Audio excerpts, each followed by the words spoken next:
It does raise again, and there were several protective measures in London, but we saw what happened in Burke Street. It raised the issue of bollards again. Any further work being done on that? We have been. We've had a group involving us and the Melbourne City Council and Yarra Trams more recently. Been working on this. In fact, I met with the Lord Mayor just yesterday on it again. Went through what we're proposing. So that's really starting to firm up now. So I think we'll be able to get underway with something pretty soon on that. So you think we will see more bollards in the streets? You'll see more security treatments, but the important thing is that we don't want to turn Melbourne into a fortress, so we actually want people to be able to come in and out, enjoy the city. We don't want it to look like a fortress. So the designs and how things are put in place, you may not be necessarily looking at a bollard, but it might perform the same role as a bollard.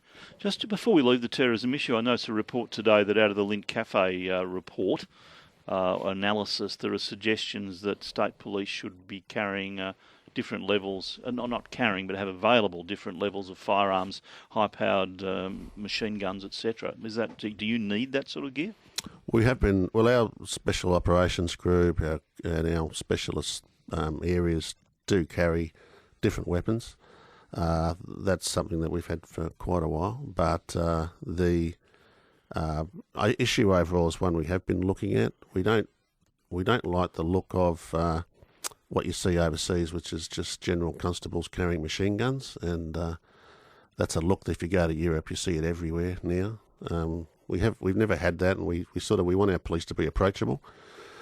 So we want to make sure that whatever we have is fitting with the Melbourne environment, but at the same time, we are looking at the calibre of our weapons and what type of weapons we have got available to our members. But you would be unlikely to change what the average constable on the job was carrying? Well, the look of it may not necessarily change, but its ability for them to get access to the right weapons if they need it. Yeah. What is the right weapon? Or are you still looking at that? Well, it's just something around the sort of attacks that we see overseas, and some of them are very high calibre weapons, and some of them are automatics and fire very rapidly.